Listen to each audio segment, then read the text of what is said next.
left-hand side.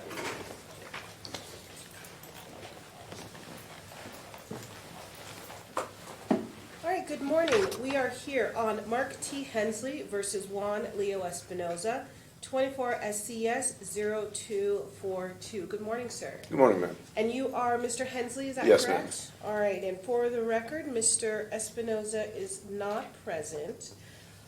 We are here, you filed an application for requesting a protection order in this case.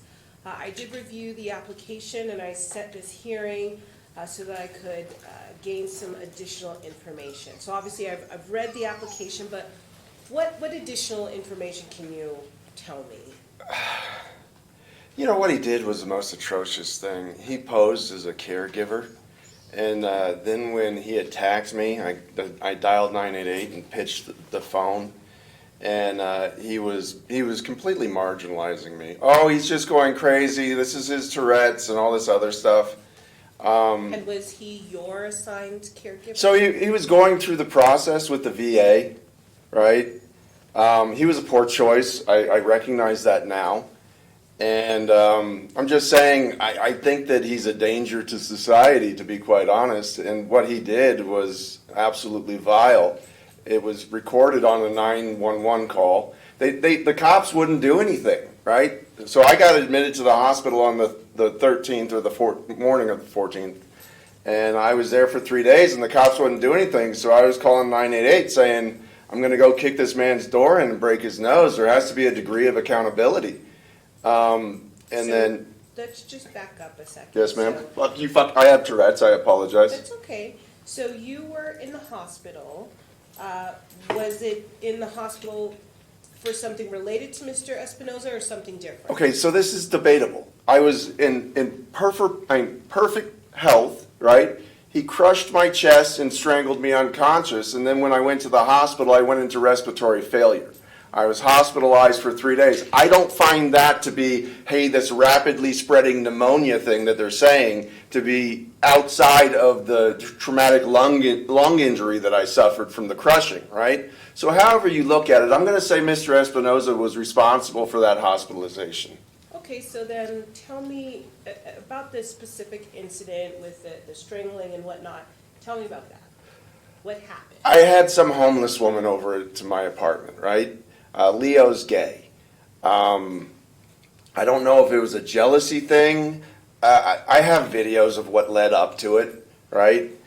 He's a scumbag, but he's a homosexual, and I don't know what it was, but he attacked me from behind and picked me off my bar stool in my kitchen and was crushing my chest. And I said, I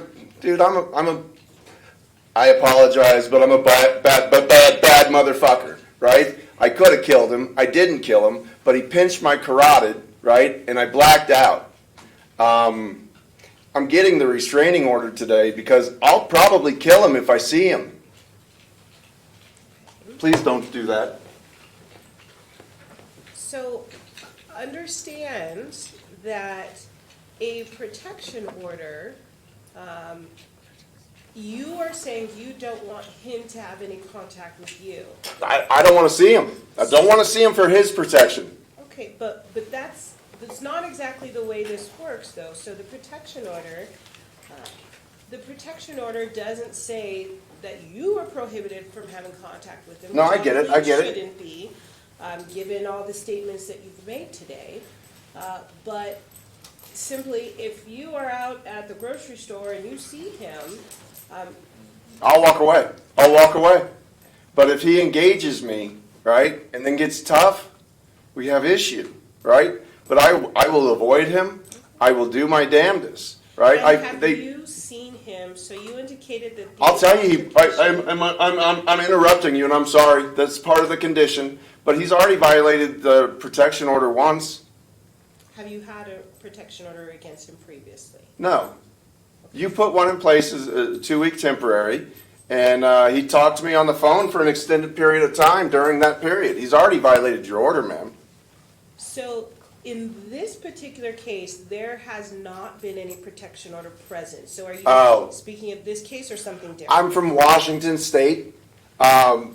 Typically, when a protection order is requested and served, there's a 2-week immediate protection order put in place, and then, Well, nothing has been served in this case. oh, really? Correct. I misunderstood. Right, so it's just was the application that you made, and then this hearing was set. So that's the only events that have occurred in this case.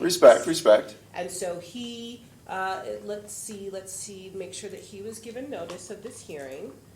Notice of this hearing was sent to him at his address, and that was on 10/28. So he was aware of this hearing, but that's,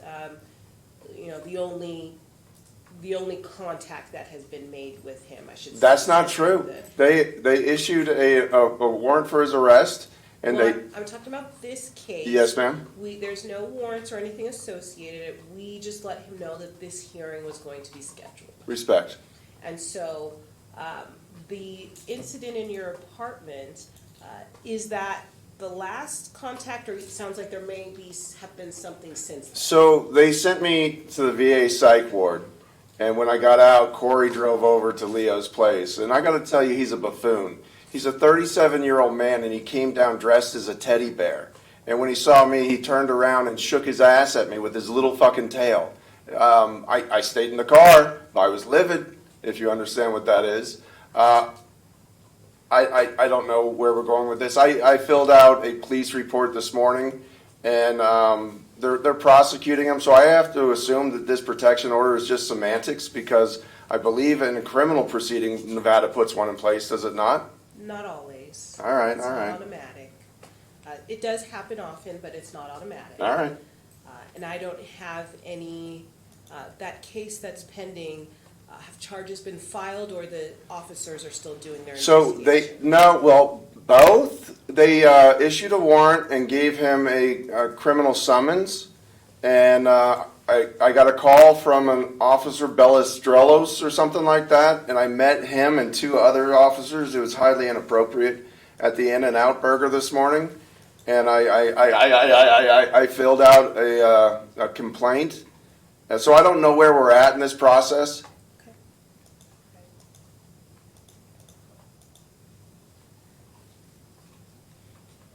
And so just for clarification, so Mr. Espinoza initially was in the process to be your caretaker, but that process is no longer. You understand why? I understand why, but Yes, ma'am. my question is just to verify that I have the information correct. So the process is no longer, he is not in a position to be. He is null and void. All right.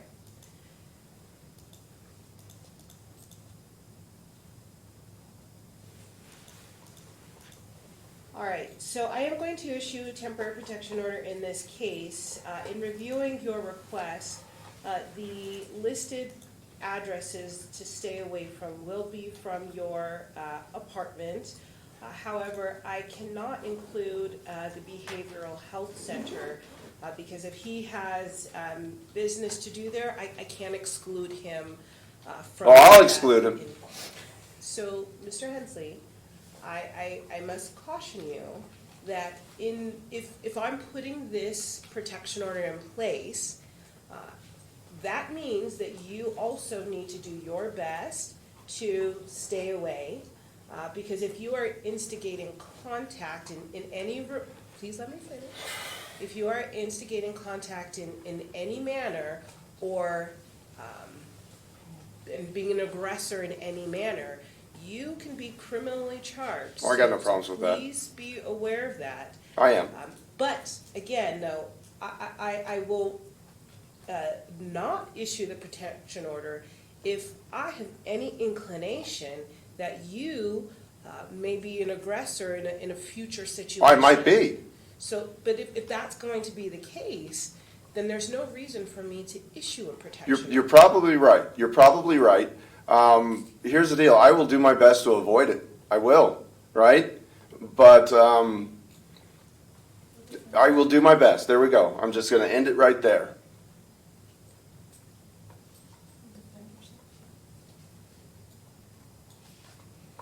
And so, since your contact with Mr. Espinoza in your apartment on 10/13, what contact has there been since then, if any? Him shaking his ass at me.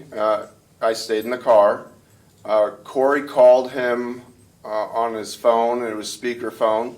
So we had about a 40-minute, not productive or destructive conversation, if that makes sense. And I don't know who Corey is. Corey, yeah, you don't need to. Corey is a neighbor of mine. Okay. And anyway, I'm absolutely befuddled by this case because, I was at the BHC with Leo for like 7 months, right? And you think you know somebody, but it's a different environment when you get out and they start doing their drugs again. So he changed. And I don't know where I'm going with this, but the only two places that I want protected is the BHC where I go see my shrink, right? And my apartment.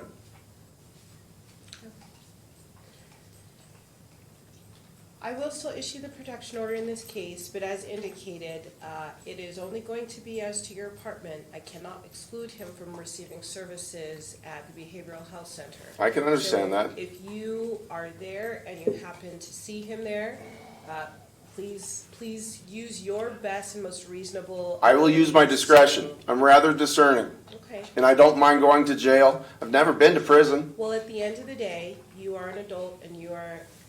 I'm a fucking in control 50-year-old man. Today's my of birthday. behavior, and you are in control of your behavior. And so as Mr. Espinoza is going to be served with this warrant and is expected to comply with this, not this warrant, but with this protection order, you also are cautioned to also be an adult. And if someone is shaking their butt at you, that is not reason for protection, okay? So please understand that. That was after he tried to kill me. That is the reason for that the protection order is being issued. But if there are circumstances where someone is taunting you, I'd let it go. thank you. I'm an adult. That is all the court. I'm a man. That's the thing. I'm a man. And so whatever you would expect a man to do, reasonably do in that situation, that's what I'll do. I'm an Army veteran, right? I just stand up for myself. I don't give a fuck if it's a cop, if it's a judge, or if it's some fag shaking his ass at me. I'm just a fucking white guy and I'm a man. But at the same time, when you come into this courtroom and when you come into the courthouse, there's still a level of decorum that you I'm must doing my have. best, ma'am. And I'm doing my best. And still a level of respect that you need to I'm show. trying to show it to you. I need But a 5-minute interrupting me- recess. Interrupting me is not doing it. I can't help it. I told you it's part of my condition. May I have a 5-minute recess or may I vape? At this time, the hearing is concluded. Respect. So you can take a break, we'll get the paperwork scheduled, and then you'll be able to go on your way. Thank you. But you can certainly take a break. Thank you, ma'am.